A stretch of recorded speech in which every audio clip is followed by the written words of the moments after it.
Hello and welcome everyone to the Team UG update to Destiny for 10/13/2015. We'll go through each of the bits slowly so that we can put in a video form of what anyone can read freely.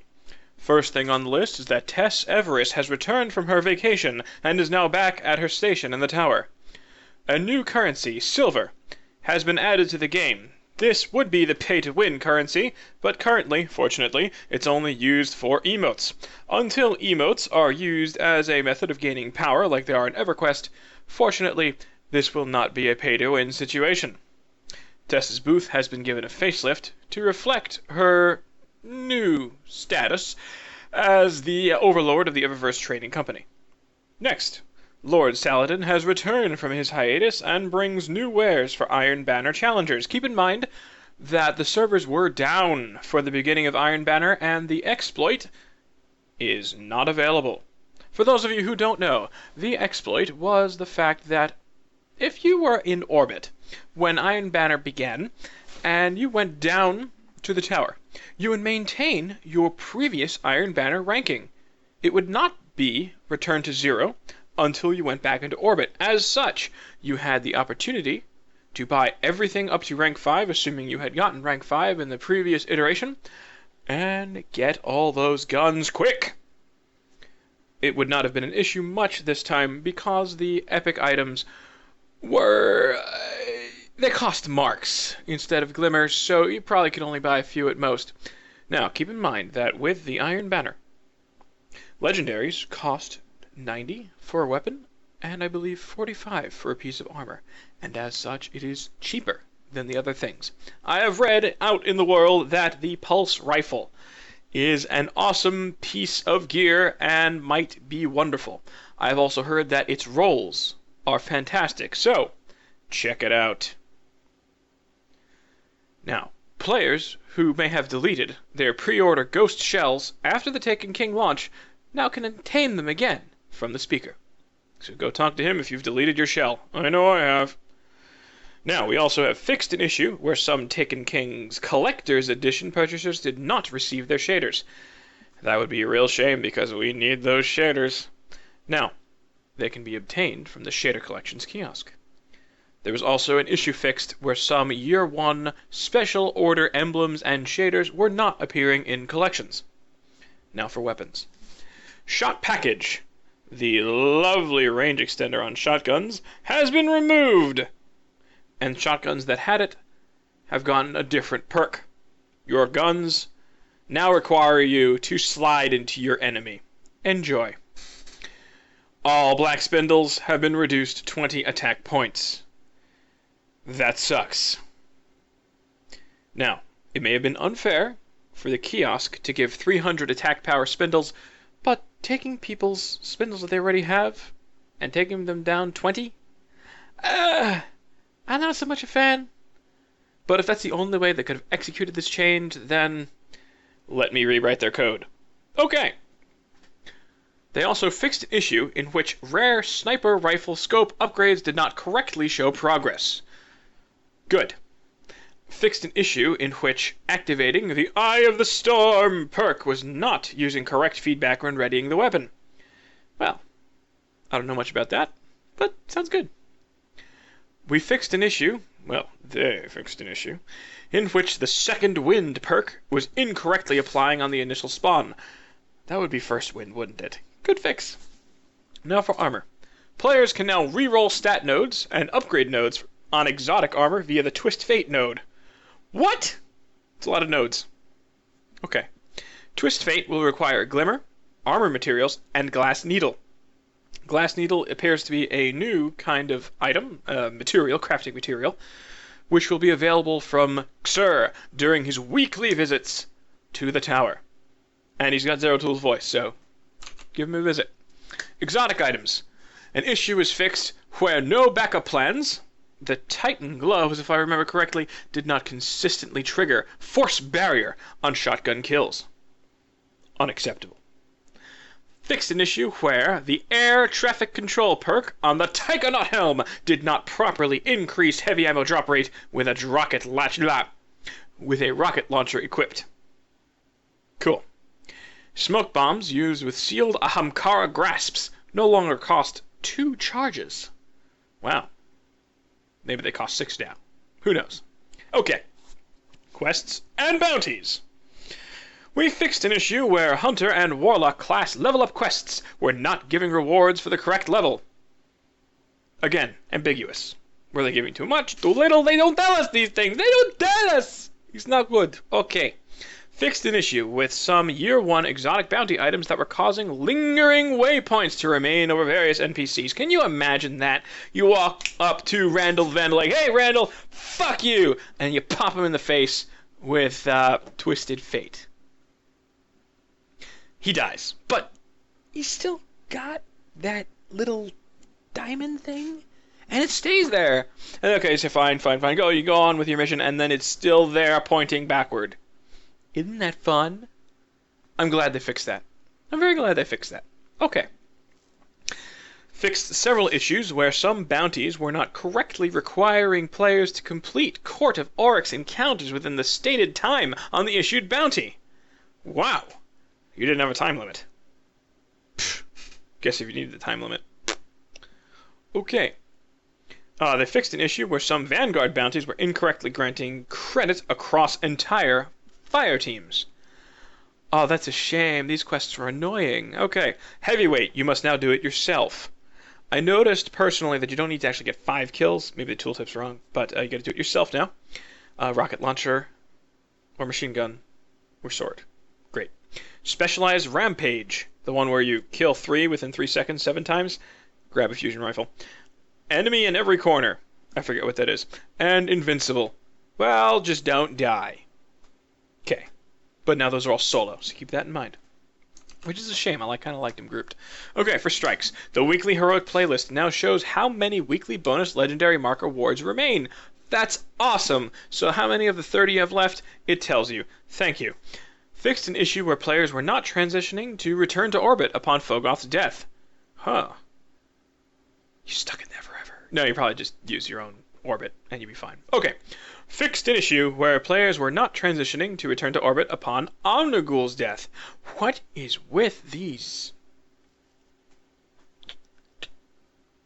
Good fix. It's fine. Now, let's go for the raid, King's Fall. Increased the number of potential shards and added additional materials in the first King's Fall chest.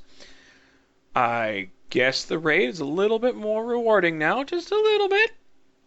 And, you can still get nothing but shards. The Blighted Light explosion size has been changed to encompass the entire arena. I'm not sure exactly what this refers to, but it's probably an Oryx thing so that everyone dies if you're not in the bubble. Okay. Crucible. Shaxx's weekly bounties now unlock across all characters after completing the Crucible questline on one character. Meaning, you now can get the weekly bounties on all 3 of your dudes if you do it on 1. Thank you! Damage curves have been adjusted for all power-enabled playlists to account for new light levels in Year 2. Okay, so your power changes by 1% for every 4 light levels. Meaning that if you go from 310 to 298, you're at 97%.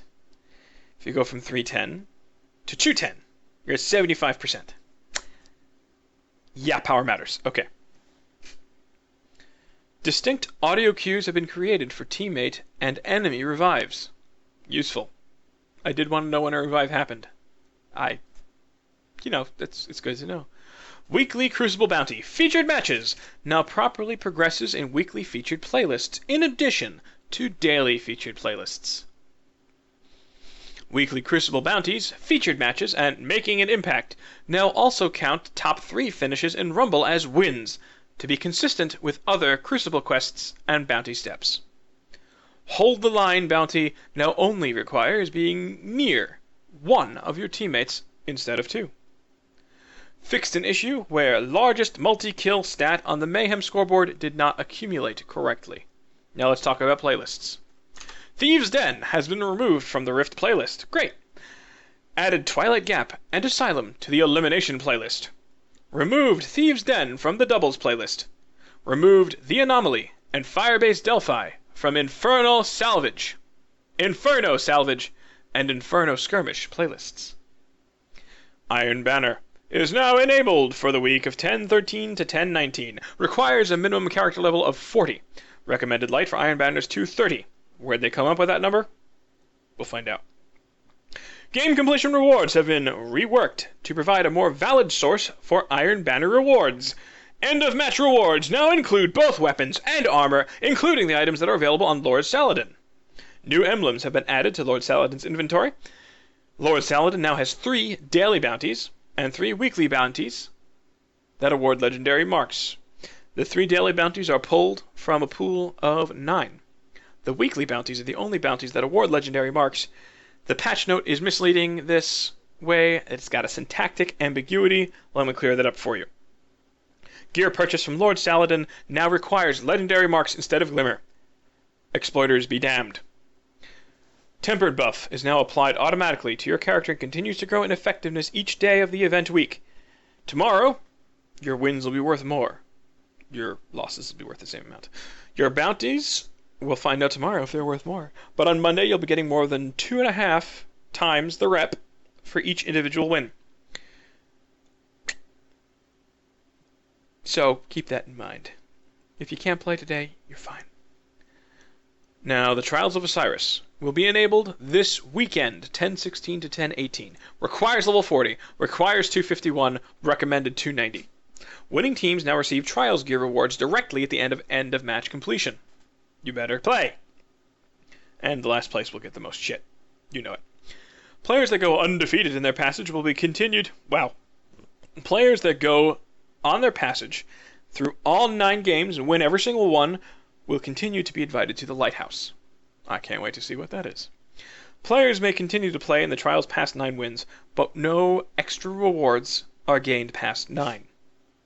Great. Trials passages now have a details page containing your boons. Players must now purchase boons from the details page on their passage instead of from Brother Vance. Boons can no longer be applied to Trials passages after starting a run. Trials gear can be purchased from Brother Vance, including some items found at the Lighthouse. Oh my. Brother Vance now has bounties that award legendary marks. Crucible bounties can be completed now in the Trials of Osiris. Oh, the Pharaonic goddess, how we love you. Matchmaking has been updated to make it more competitive to reach the Lighthouse. What they mean is that if you have 1 win, you'll be matched with another team that has 1 win. If you have 3 wins, you'll be matched with another team that has 3 wins. If you have 8 wins, good luck. Motes of Light have been, I want to say nerfed. Okay. Completing public events has been increased by 100%. Okay. Earning XP post 40 every time you do that little blue bar level up is now 5 instead of 3. Faction rep packages only give 4 now instead of 5. Now here's the big one. Dismantling rare and legendary items have been reduced by 25 to 30%, which means that your blues that you leveled up just for the purpose of getting motes from them will only give 1 instead of 2. Boo! So my 180 motes. Okay. Now we talk about the Daily Vanguard and Crucible bounties. They have also been reduced by half. So it looks like for Motes of Light, you better level up. Go get those levels. Enjoy. Now, strange coins have been nerfed. Straight up. Even though they said adjusted. From faction rep packages, you don't get 5, you get 4. Daily Vanguard and Crucible bounties now only give half of what they used to. Now, weapon parts have also been nerfed. Dismantling uncommon or rare weapons has been reduced around 25%. You get fewer. Weapon part turn-ins at factions increase from 50 rep to 75 rep per turn-in. This is an increase of 50%. 50, half of 50 is 25. Add 25 to 50, you get 75. 50% increase in rep, 25% decrease in drop rate. It is an overall buff to rep gain from weapon parts. However, all of the uses of weapon parts are screwed. Materials recovered by Ghost Extractor upgrades have been reduced, but they are still guaranteed. Now for the inventory, Ghost Shells will now be recovered at the Postmaster in your Lost and Found if you do not have enough inventory space for them. Technical. Fixed multiple situations that resulted in the game client crashing, including the Ward of Dawn and Firefly crashes. Good. Fixed some issues where audio would drop. Probably like those trials in the reef. Okay. That's all here. Still no word on progress of the Rune of Agonarch. Should it become available again, I'll be sure to update you. This is Slamfist from Team UG, bringing you the update from the patch of October 13th and all of its nerfs. Have fun in the Iron Banner Guardians and whatever else you want to be called. Have fun killing all those non-humans. This is Slamfist signing off. Thank you for tuning in. We'll see you next time on Tuesday Night Live, even though this isn't Tuesday Night Live.